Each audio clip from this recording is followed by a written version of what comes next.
Hello everyone and welcome back to another video. Has anyone ever noticed in the Half-Blood Prince book and the movie that Voldemort's cave contained hundreds upon hundreds of Inferi? Nobody is a stranger to the Inferi's attack on Harry and Dumbledore when the duo were trying to retrieve the Locket Horcrux. I actually love the whole idea of the Inferi being the security for the Horcrux, but I couldn't stop wondering how Voldemort actually got them all there. How many people did the Dark Lord really kill, and how often did he visit the cave? Because from my original understanding, he was the one that had to physically transform the dead person into an Inferi himself, or did he? I'll get to that a little later on. I'm going to answer all of those questions today, but the biggest one I have personally is why he created so many Inferi only to place them all in a cave. I honestly do not get it, but with that being said, I've come up with what I believe to be a valid reason as to why he created them, and I'll tie the rest of the questions in with one long informative video. So let's take a look at the Inferi in general for a moment. From my knowledge of the subject within the world of Harry Potter, the skill needed to create Inferi was lost for centuries and was spoken about as nothing more than a myth. A dark myth at that, and it would be heavily frowned upon to see anyone even discuss wanting to raise the dead or reanimate corpses as Inferi. Gilligan of Old mistakenly believed he could use the Resurrection Stone to create an army of Inferi, something he was way off in with those assumptions. However, Tom Marvolo Riddle, aka Lord Voldemort, whatever name he was using at the time, probably Voldemort, managed to unlock the age-old power of reanimating the dead, something I'm sure many have tried and failed to do.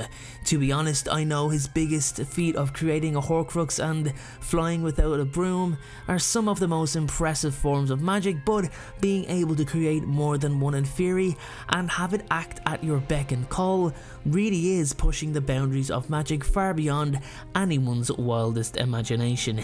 Yes, the acts were pretty dark, but as Garrick Ollivander once said, they were great. The level of magic executed was great. So my belief is that Voldemort created these Inferi because he wanted to create an undefeatable army.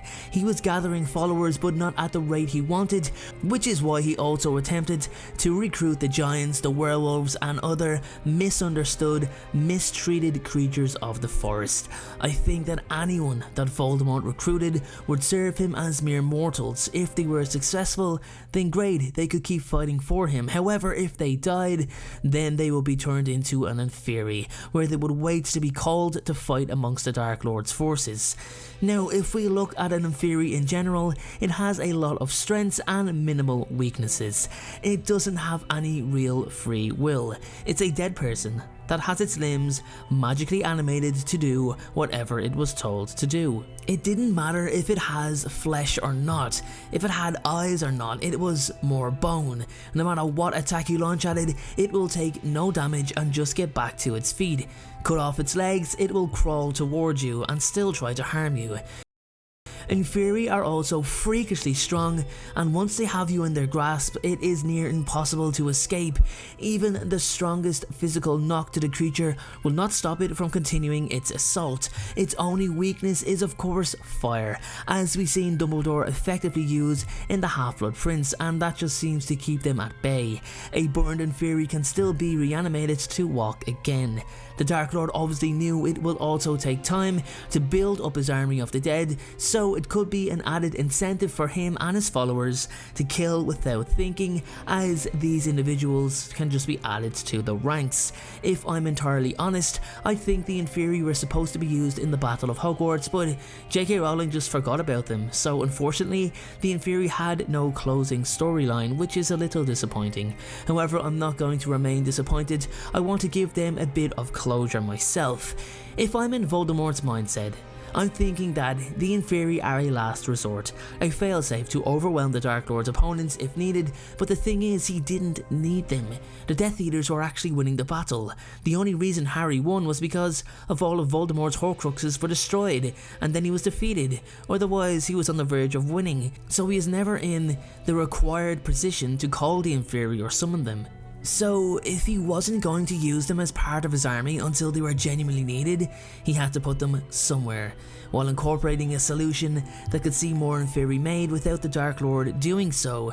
So therefore he places them in a cave as the main security measure around the safeguarding of the Locket Horcrux. There is hundreds of Inferi in the cave by the time Regulus Black got there, never mind Harry and Dumbledore. The Inferi work as a hive mind, meaning there's one alpha that's under Voldemort's spell and the others are just drones that are linked to it. That's how I believe it works anyway. I think new Inferi are added every time someone enters the cave, but as you can imagine, there's not that many. Regulus Black would be the best known victim. It's chilling to actually think that he may have been part of the Inferi that attacked Harry and Dumbledore in the cave several years later.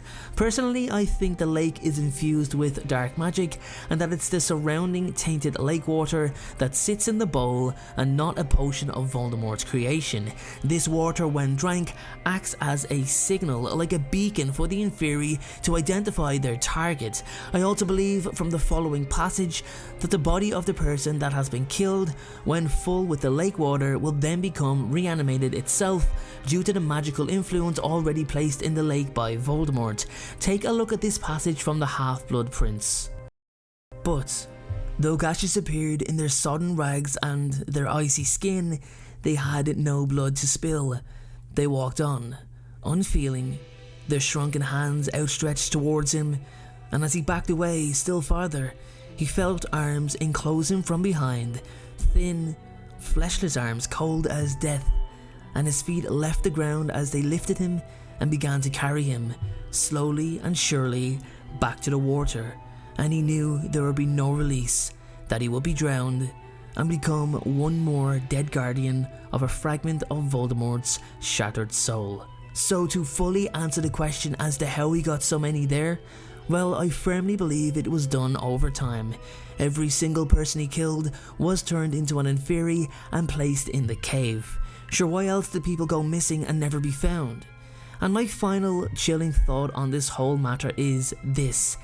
If Voldemort had somehow managed to survive his encounter with the infant Harry Potter on that fateful night in Godric's Hollow, he would have turned James and Lily Potter into Inferi, sent them to the cave, and Harry could have been attacked by his very own parents when trying to retrieve the Locket of Slytherin so many years later. That is definitely something to think about. With that being said, guys, that is my video on how Voldemort got so many Inferi into the cave. As usual, leave your comments down below. Thanks so much for watching, and I'll see you all in the very next video.